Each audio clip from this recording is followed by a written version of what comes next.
Yeah, good day sanibonani nani. My name is Umpumelelo Kwamshengu Shabalala Uchaku Dongala Mavuso Mhlophe Yofisena Kuba Kena.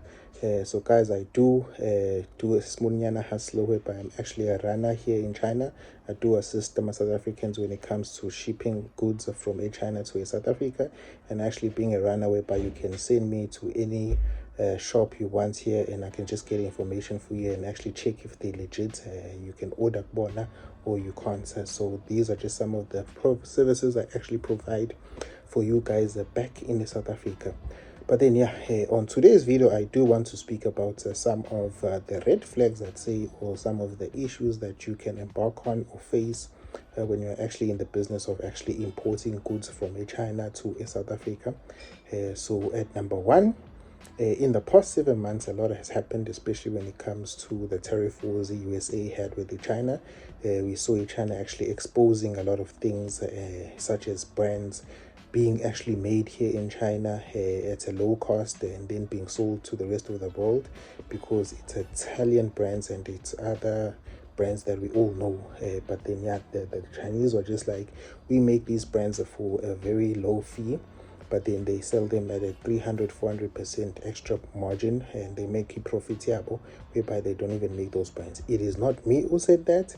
It is the Chinese. We all know, we all saw, we all witnessed, we all have our TikTok, we all have our Facebook, we all have our YouTube. We saw these things. Even if you go online, you're gonna find a lot of factories, especially on TikTok, that were exposing these high brand ends with actually they're ripping people off when it comes to honesty and so on. But then, what did this actually do? They knew, I mean, countries around the world, they knew it's okay, if China is exposing these things, people are actually going to go and buy these things directly from the Chinese factories, Chinese suppliers, because they're there on TikTok. They provide all the services. They tell you, we can ship this thing to South Africa, we can ship this thing to Colombia, we can ship this thing to Argentina, wherever you are in the world. The Chinese were there saying that. What has that actually happened or shown, especially in South Africa, for instance? A lot has changed in customs when it comes to South Africa. They are much more stricter lately. I just saw recently, I think last month in May, they seized the goods worth 200 million from a shipping container. I think it was in Durban. Even in December, they took another shipping container. I think it was worth 20 million rands.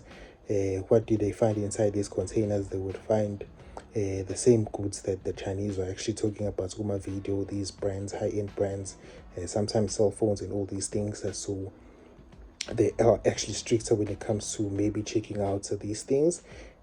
Some of the article, I think before ILS, they were speaking with the custom police is working with some of these high brand owners, so they're actually even assisting the police and the customs to actually try and monitor how much of these things actually enter South Africa as counterfeit goods.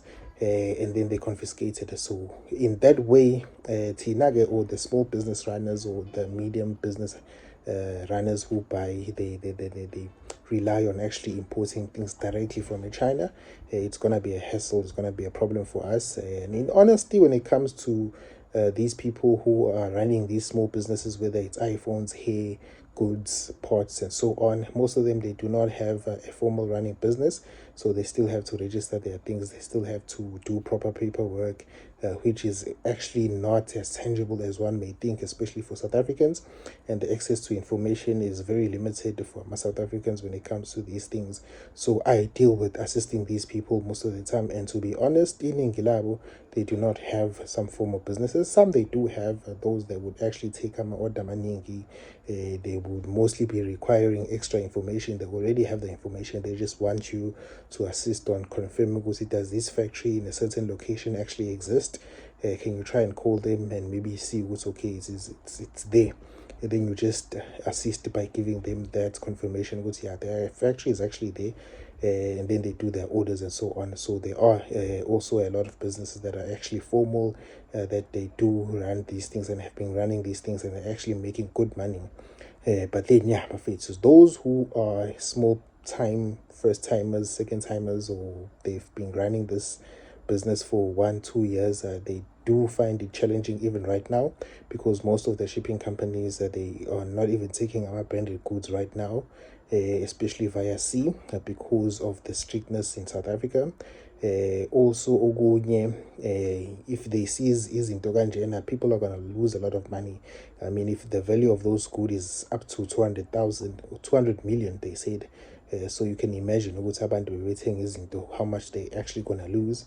And even to personalize, me helping people actually shipping these things daily, some they do come back. Also, I got the stuff, some they don't come back, but some they do say, because I remember actually one case whereby one of the customers, they lost, I think it was 3 phones worth 40 something thousand.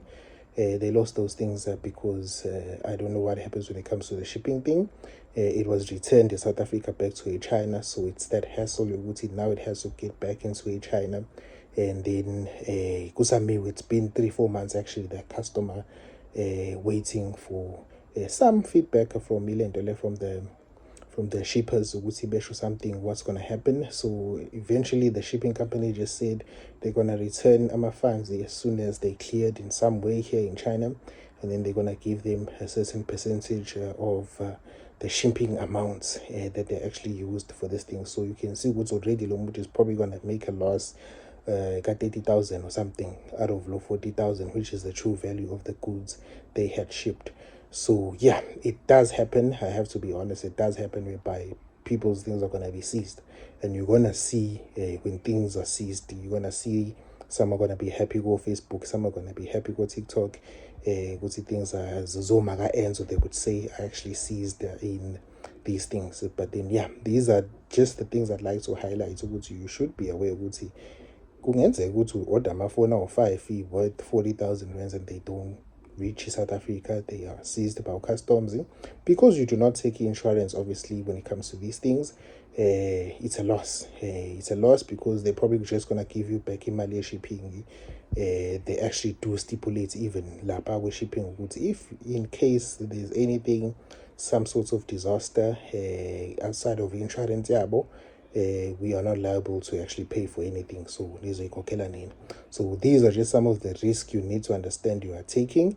And to be honest, I would have to say, the chances of that happening is actually maybe 5% out of 100. So it really happens, to be honest. I've been in China for the past 4 years, 5 years now. I've been assisting people for maybe 3-4 years, but actually shipping goods to South Africa, vice versa, and it's not even 3 or 4 cases whereby such issues have happened. So yeah, these are just some of the things, the dangers I want to highlight when it comes to these things. You can actually lose 40,000 just like that when it comes to shipping, and if things are seized by customs or for any other reason. Even if you take it in Kumbi, for instance, tsunami lapana by the Indian Ocean, you that's a loss. It's a given loss because chances are people, they don't take insurance.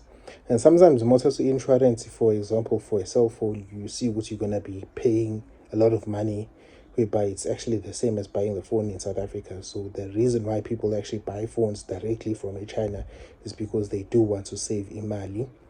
So if you pay insurance, it's like the same thing, so people, they just don't pay insurance.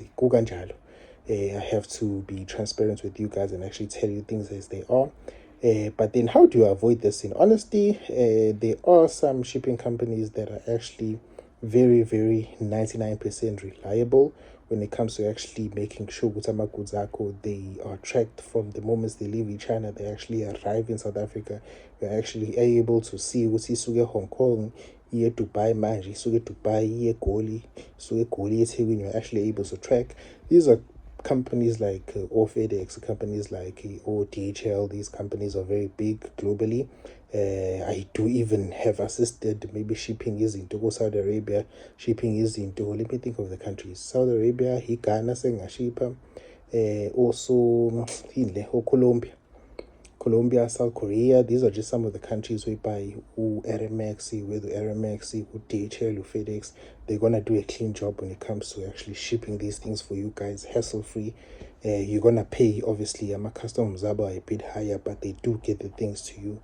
So it's better to be safe in that way.